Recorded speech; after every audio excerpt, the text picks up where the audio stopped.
There we go. Now, let's get ready to share. Thank you for those of you that have waited patiently as we prepare to go through this lecture series on tonight. This is night 2 of our Heritage Lecture Series. We have had some major technical difficulties from our internet provider, and I'm going to see if we can absolutely make sure that we actually get this dealt with and looked at.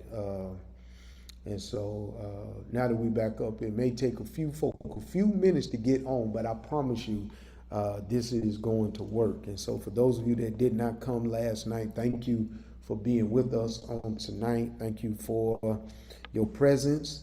Last night we began this lecture series and thought we was going to be online, but our modem went out and now it went out again. It was up this time for probably about a minute, and then it went out this time. So we got 30 more seconds than we normally would have compared to last night. Last night we began this series looking at the history, the biblical and the theological justification for the black church. A lot of people are raising the question today, is the black church necessary? Why do we need a black church? Why is there a black church? Why is there a white church? Why do we need all these churches? Isn't the church just one body?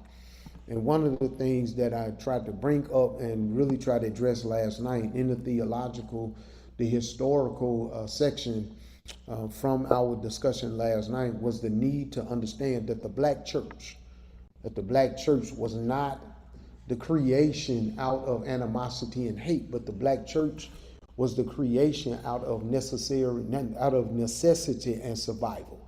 And the reason why necessity and survival was because of what took place in many of the churches that black people were attending, and how they were being treated, and how they were being beaten, how they were being mishandled, how they were being told that basically they were nobody, and yet being made in the image and the likeness of God, it is impossible for a person to be a nobody.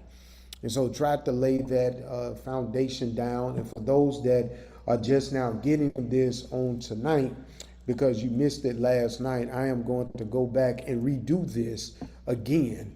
I'm going to do the first night again before this month ends. But tonight we begin our second night and our final night of this lecture series. And tonight I still want to go and take a look at the return of the black church. And so it is important to understand that we have literally lost our way. The black church has gone in a different direction than what I believe the Lord has called us to do. And that the black church is very unique, not to black people, but to anybody that is oppressed, that is going through suffering, anyone that is going through the challenges of living in a society that is anti-God. Not anti-black, but anti-God. Because of God makes it clear that we are made in God's image. And Jesus tells us that we ought to love one another. Then guess what we ought to be doing? We ought to be loving one another. But it's hard to love someone else when you actually hate yourself. And so it's important for us to understand that the purpose and the role of the black church has been modified, has been shifted, because we've had an alien theology infused into our churches where we are being told one thing, but the Bible clearly says something totally different. So we need to begin to look at reestablishing or developing a hermeneutic to our context, to our position, and to the things that we have had to go through, the things that we have had to endure. And so tonight I want to look at the need for the black church.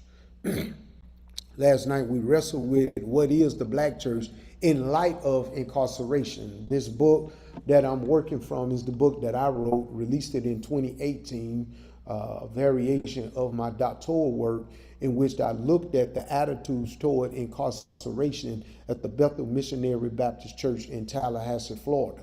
And looking at the idea of incarceration, remember last night we said that incarceration is not going to prison. Going to prison is imprisonment. Incarceration is everything that leads up to imprisonment, the conditions that many of us were born into. Many of us were born into poor families. Many of us were born into single families, single family households. Many of us were born to attend poor and failing schools. Many of us were born into psychological trauma-filled communities where we did more fighting than trusting in God. And we went to churches that did not build us up, but made us think about soul salvation only and only going to heaven, when the reality is that God wants us to have more than just this final icing on the cake of going to heaven. Jesus in John 10:10 said that I have come that you might have life and life more abundantly. That's not afterlife, that's right now. And so there's a need for the black church. And the black church historically began to shift on April 4th, 1968.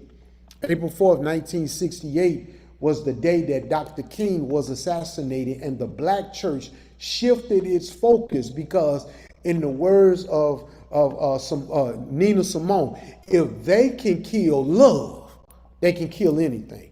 And she said Dr. King was love. Dietrich Bonhoeffer, as I mentioned to you last night, made the statement that if there were no black church in America, there would be no church in America. The heart, the soul, the very presence of God, I believe, is evidenced through the black church. Because the black church is not a church for black people. It is for people that are depressed, that are oppressed, that are suppressed by a structure in society that advocates and support white privilege. So the black church is the antithesis to what we find in these other churches. And so there is a need for the black church. And I tonight want to revisit something because I want to argue the relevancy of the black church. I want to argue about the relevancy of the black church. Yesterday, I made this statement that the black community remains under attack by proponents in the criminal justice system and by the political powers that deliberately seek ways to deny black people the right to vote. Your power in this nation is in your ability to vote.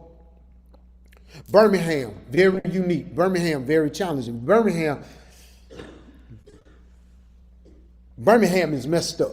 That's probably the easiest way for me to say it. That when we have elections, we can't get no more than 23% of the people in Birmingham out to vote. It's easy to attack us when we don't do what we have the power to do to change the political scope and the political nature of this nation. When we don't vote. When there was a runoff for the city council seat for District 8, because I think church is in what, District 8? 7% of the people came out to vote. 7. In order to put a city council member on the seat. 7% on the runoff. Because there was a runoff. The runoff, only 7% of the people went out to vote. How can you change your city? How can you change your community if you don't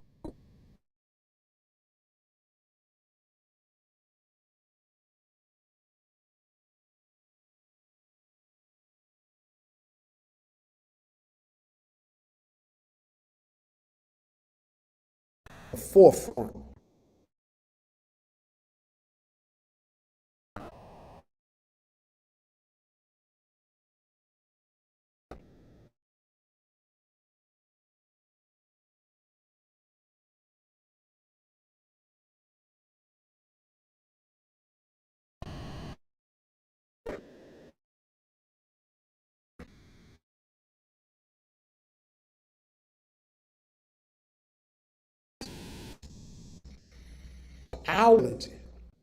our inability to actually do this work. Uh, and it looks like my one has gone out too. This is really starting to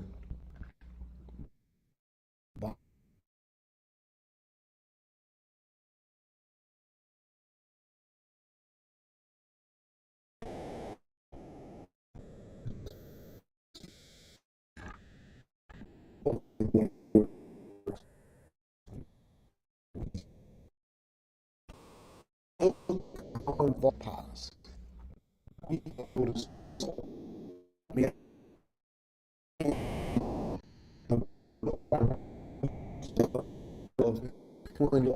Right and down